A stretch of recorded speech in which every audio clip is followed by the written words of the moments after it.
good. Get that out of here. Get that out of here. Looks hot. Alright, I mean.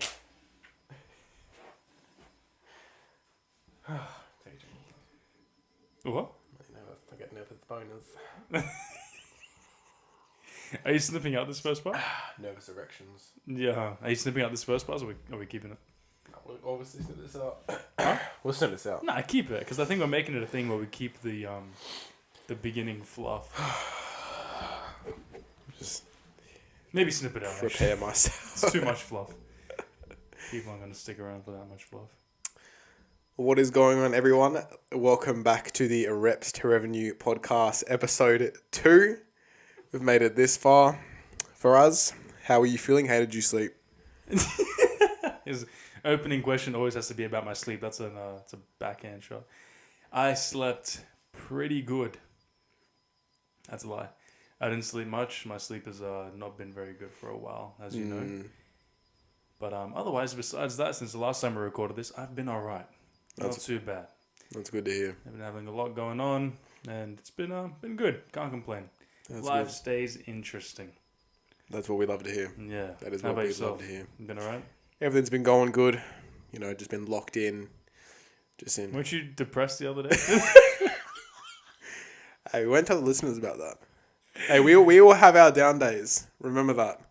Yeah, no, share the raw truth. We all have our highs and lows. Yeah, why did you have a low?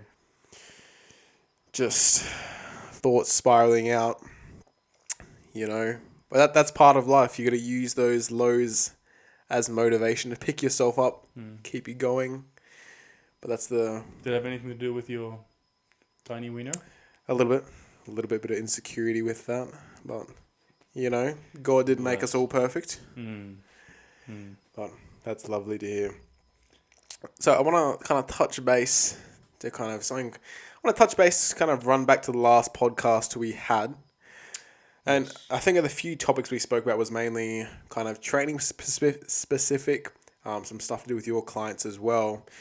So over the past couple of weeks, I've been just kind of thinking about everything that was said during the podcast. And I have, obviously with you running your two businesses, your PT businesses and also your education business, I want to kind of get to know a little bit more about you and kind of your clients and what kind of demographic your clients are. And also, why did a lot of your clients start training with you? What's the common pattern? That's a good question. I would say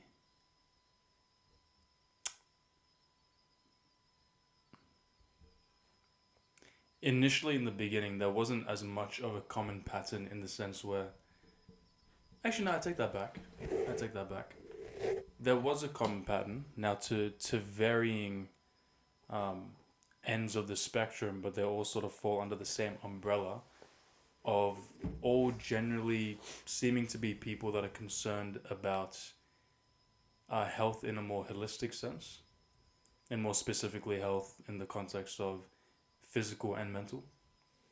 And I think the reason for that is because the way I would run my initial consultations, they were structured almost always to make sure that the majority of the consult goes more in depth about other facets of their life around stress and stress management than it did just purely around physiological goals and this sort of stuff, physical goals and all that sort of stuff.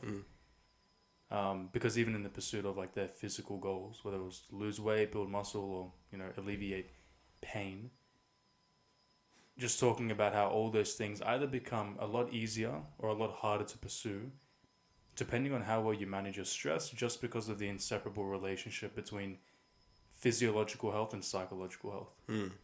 And because that was a conversation that I always made sure I had in the very first consult with clients, it sort of put us on the same page as to, like, in this pursuit of training, you know, with one another and building this relationship, it's not just going to be about calories and lifting weights. That stuff matters, but the intentions and the purpose behind those things also matter if you want to reap the most benefits. Yeah. So I would say, as far as what do they all have in common? They've all got a shared vision of the pursuits of health to better themselves for the well-being of other people around them. So they're trying to make themselves better because they want to be a better husband, a better wife, a better colleague, more proficient in their jobs. So it's Did they already have that vision when they came to you, or kind of throughout your training sessions, do you feel like you kind of really dug deep and helped them understand their purpose of why they're actually training, why they're trying to improve different facets of their life through exercise? Like, do you feel like that was derived from you, or a lot of your clients came to you with that mindset? I would say that some of them already had that that mental framework going into it. Some of them didn't. But then, to be fair, I wouldn't attribute it all to myself, because even the ones that weren't going in with that intention, when we talked about it, it seemed as if it's something that they innately wanted to do, but they just didn't have the words to communicate it to themselves in the way that maybe they wanted. So there was just like a bit of a lack of clarity of thought around the intentions of their pursuit of exercise. So it wasn't that they had no idea about the relationship between mental and physical health. I think everybody is conscious of that to a degree. Even people that don't think they're conscious about it, everybody knows about it to a particular amount, because, I mean, everybody knows about heart attacks. Yeah. I use that as an example because it's quite common.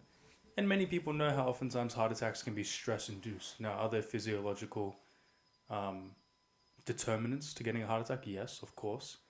But then a lot of the times, stress also acts as a catalyst. And that's a very clear indicator as well, that there's a very tight-knit relationship between the condition and state of your thoughts and then the way it manifests itself physically in your body. I would say they all had somewhat of an understanding, but then through our training and maybe through our conversations, it just helped them refine their level of understanding about the relationship between those two things. How do you feel like, say, for the listeners, for example, how do you feel like they can find more mental clarity in regards to their training and also their mental health and different aspects of their life?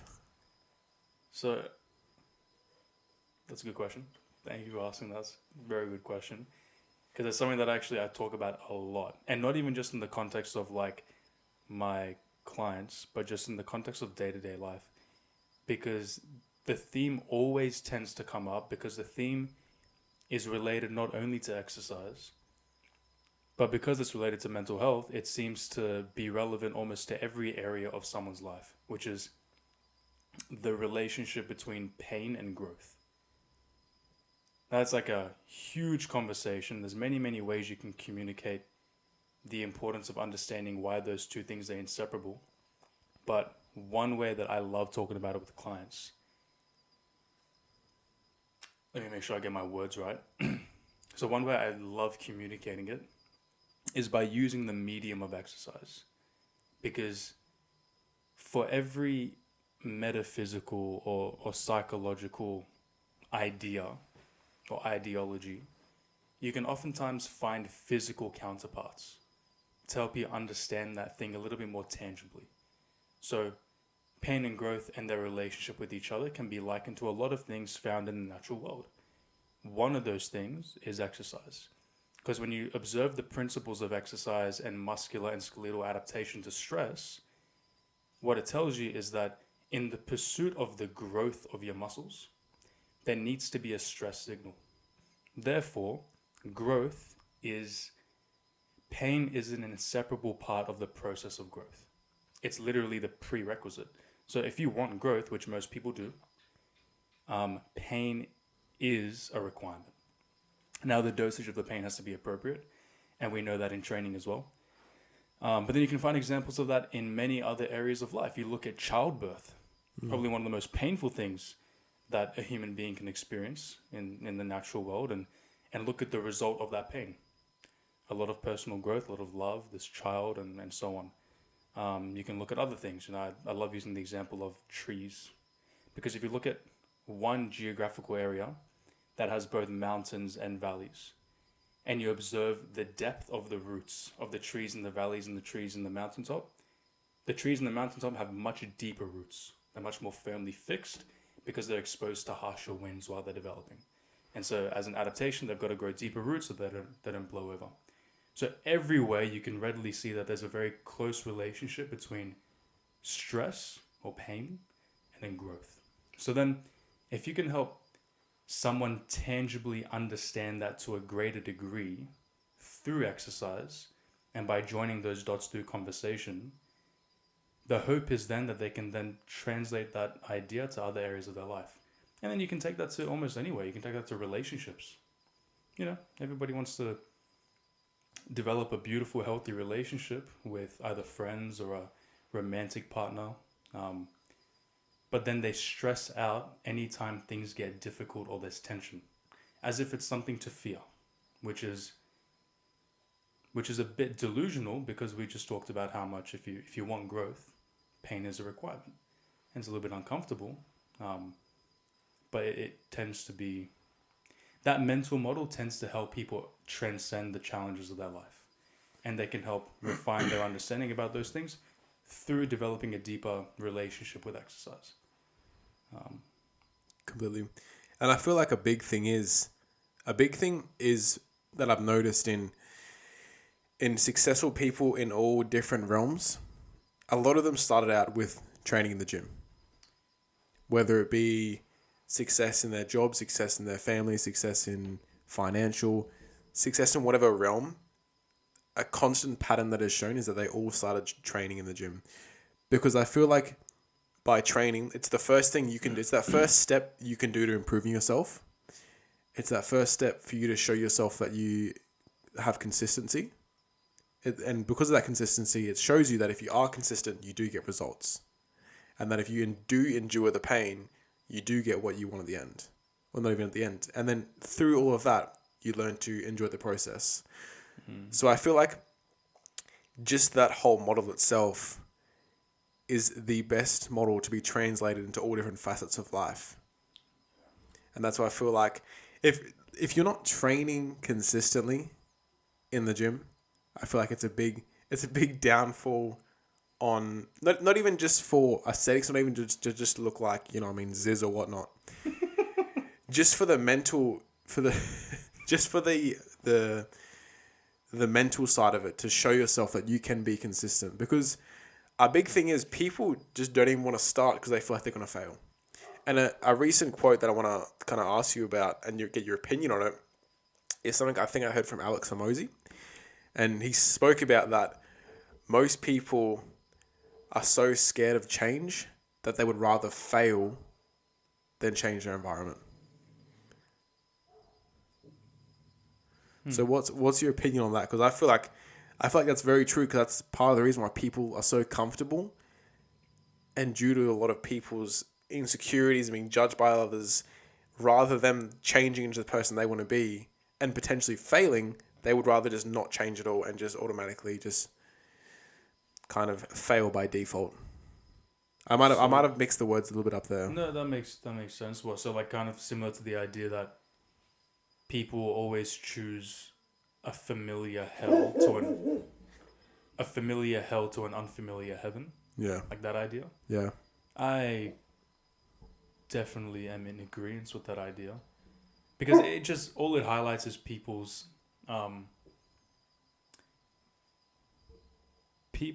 fears around the feeling of discomfort. Mm-hmm.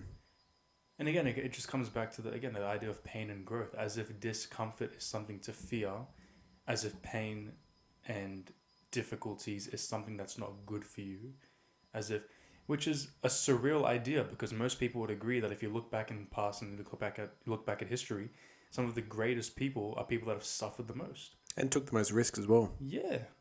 Yeah, and people will readily agree to that with their words and be like, yeah, that's true. And then the second they're in a difficult position, they completely lose that mental framework, which is just... And look, exercise is a great arena to be in, to learn about the relationship between pain and growth. Because, when do you ever go into the gym and each week you go to the gym, you're trying to lift less and less weight? Yeah, never. No one does that. unless you've got some kind of Unless you're an idiot. Unless you got some kind of illness or something, you know what I mean? Or even if you have an illness, you wouldn't be going consciously trying to do less. Yeah. You would be trying to go in to do as much as you can comfortably do. That's just difficult enough so that your body adapts and grows. But nobody goes into the gym consistently trying to do less and to expose themselves to less and less stress. The posture that you uphold when you go into the gym every week is, how do I go in this time, expose myself to a little bit more stress, and the next time a little bit more and more and more, because you recognize that your relationship with the gym isn't one where you shun stress and run away from it, but how can I face more stress but just learn to endure it better? And that's a posture that everybody should hold towards their life. When difficult things come, and a lot of the times they're going to be outside of the realm of your control, there's going to be the inevitable sufferings of life. And when they come, if you uphold that same posture of, okay, I'm not going to try and run away from these uncomfortable, scary feelings. How do I walk into them and just learn tools to endure them better? It's just that mindset shift. No different. It's literally literally a mindset shift. But that one small thing, it has this domino effect into your behaviors that then just carries you through life with this forward momentum. Yeah. And it's even doing something, like I do it myself, doing something that I feel uncomfortable, I feel nervous doing. There might be a thought that comes into my head being like, I don't want to do this. Like I want to, I might as well just leave. But then I have to remind myself, if I want to become the person who I want to be, I have to go through these uncomfortable scenarios. Because I feel like so many people have this vision of who they want to be and kind of how they want to look, how they want to talk, how they want to interact with people. But when it comes push to shove, they don't want to actually put the work in to become that person. And I feel that also comes back to, this is very related to the gym, but kind of something I've been thinking about lately is how easy it is to live a comfortable life nowadays. With, you know what I mean, you work your 40-hour work week, you come home to your nice comfortable house, you've got all of your like video games, all these readily available dopamine sources, amazing food you can eat. You know, when you live in a safe place like kind of Australia and especially Brisbane, it's so easy to live a comfortable life and just be okay. And there's nothing wrong with that either. There's nothing wrong with that. But I feel like that's why it's so much harder now to push yourself, because you have to have a real reason to want to be better. Yeah. What was your thoughts on the quote? Which quote? The Hormozy one. I thought it was completely true. I thought he was spot on with it. Purely because I feel like so many people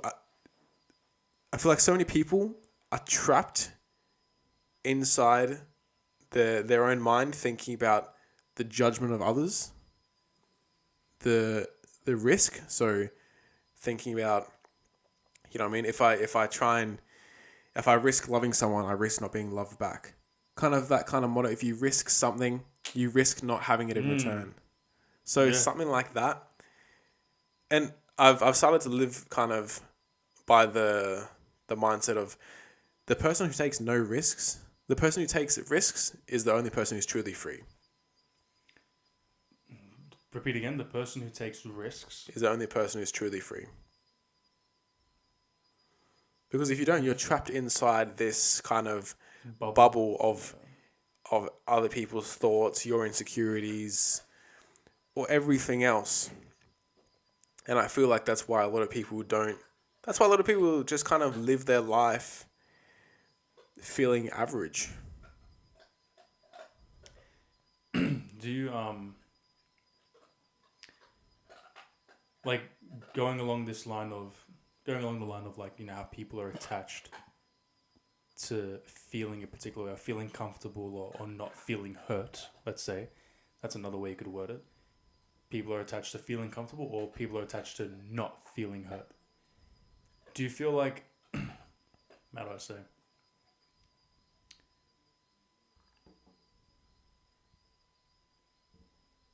Like, I bring this up because I was actually talking about this to someone recently.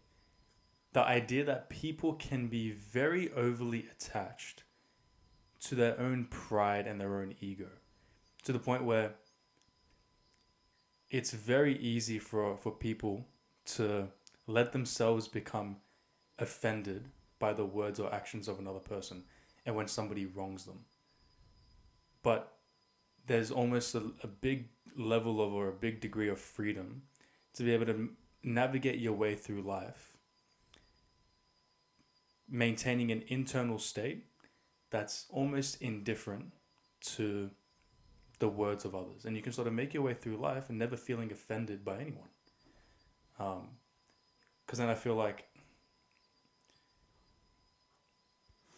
part of that is also being your true authentic self. Yeah, but then some people would say being my true authentic self is I've just got a lot of pride and I don't like anybody to offend me. And if somebody says something to hurt me, I'm going to make sure they know it, or I'm going to retaliate, or I'm going to, whatever.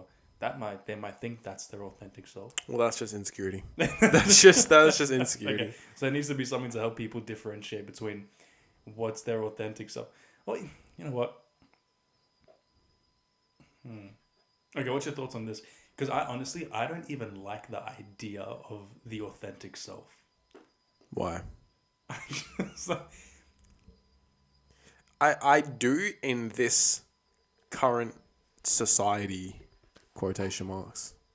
really? Because I would say that that's a big part of the problem in today's modern society. Everyone thinks that people assume that they know what's best for themselves. They value their own opinion over everything else. And I don't agree with that. But I feel like a lot of people do. And then they put it in the guise of this is my authentic self. And it almost becomes like a crutch to never have to change. Yeah, so I don't agree with that. But the reason I kind of believe in it is because so many people nowadays are trying to be like other people. They're trying to be everyone's trying to be the new, let's use the big celebrities. Everyone's trying to be the new Kim Kardashian. Everyone's trying to be the new, I don't know. Just mimicking the persona of others. Yeah. And they're trying, and I've fallen trapped to it.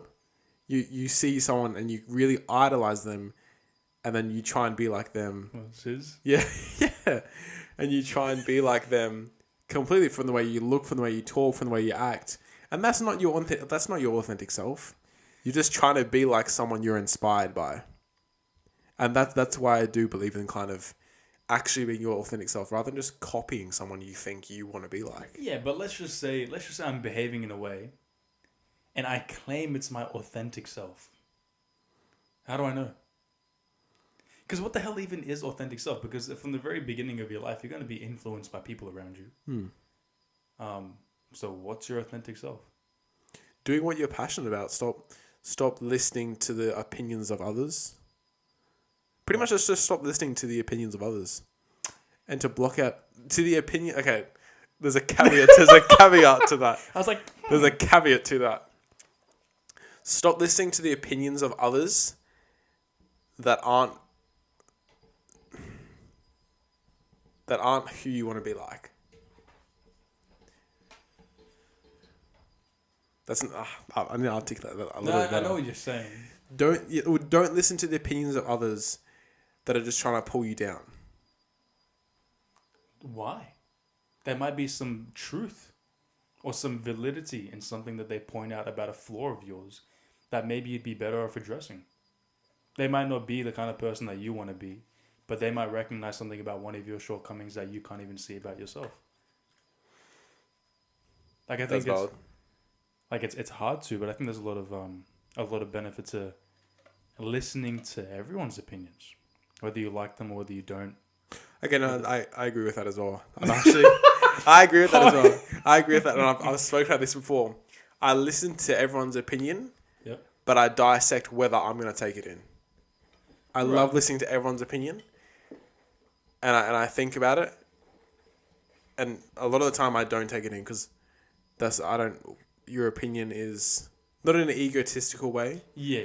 But I don't necessarily agree with your opinion. I reflect, I look at myself and I think, is that opinion correct about me? No. Or whatever it's about? And then I think to myself, is this valid? And then I'll take it on board or not.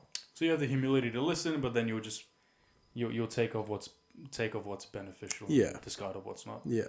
That's fair. Well,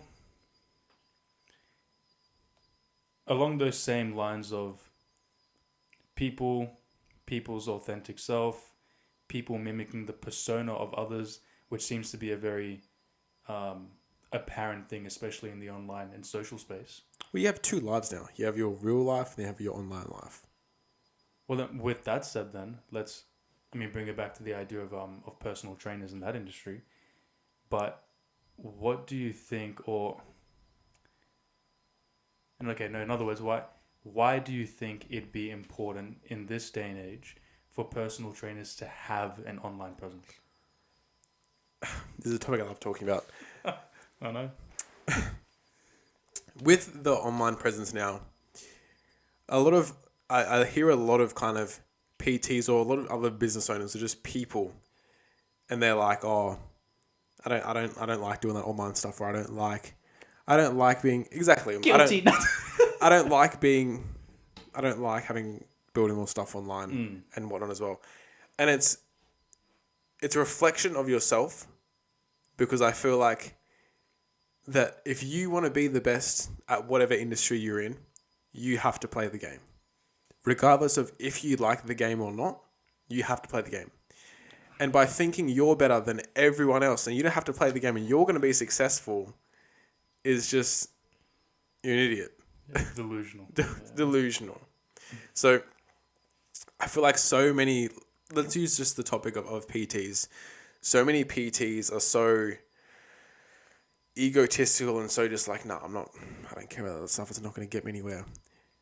But there's a yin and yang to that as well, because there's so many PTs with a lack of online presence, that if you are a PT with online presence or any kind of I don't know why I just said that twice, or any kind of online storefront, you're already ahead of 90% of other PTs. So by having an online presence, it's your storefront, it's your social proof, it's proof to show that you're real. It's a way you can build trust with people as well through social media, because let's say people see you online and they want to be a face-to-face client of yours. If they've seen you online putting valuable content out there, or they've seen you online with the results you've got for your clients, they're going to be far more likely to jump on board with you, because you've already built that social proof with them. They already feel like they trust you. Psychologically, they feel like they almost, if you share parts of your life, they feel like they know you. They're like, I know this person. Even though it's just online, you're like, I know this guy. And everyone here has done it. Everyone's kind of stalked someone on social media, and then you've seen them for the first time in person, and you subconsciously you think, I know him. You just watched his content. And that's the biggest thing for PTs as well, is you just have to build an online storefront and build trust with people in your audience to improve the success of your business.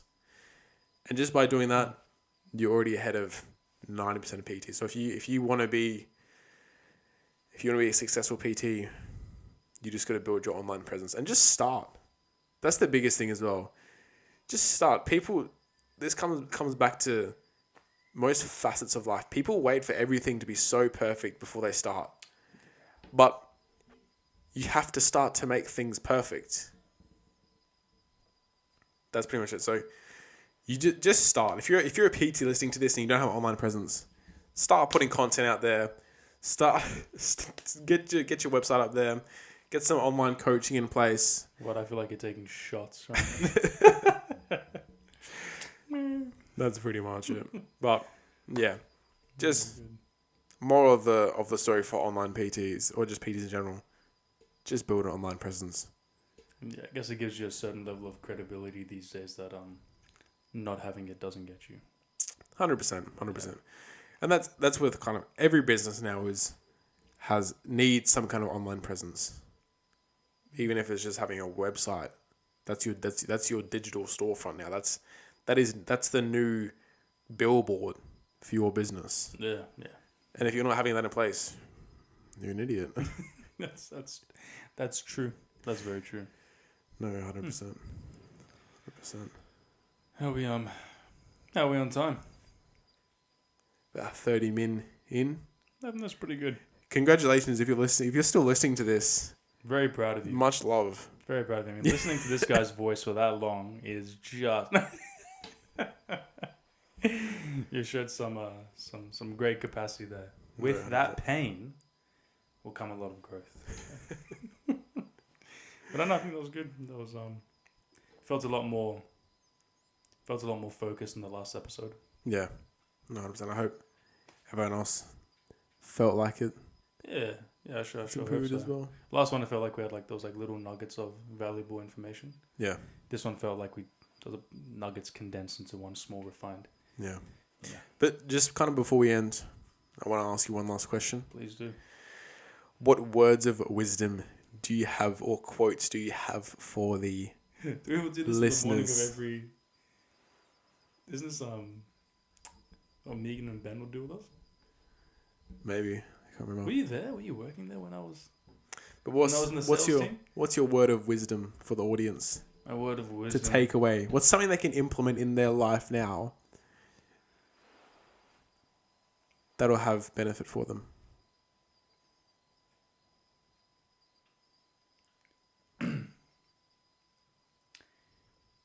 Anytime you're feeling emotions that feel uncomfortable and that you want to run away from, instead of us seeing it as something to run away from, see the emotions as an indicator that you're on the right path.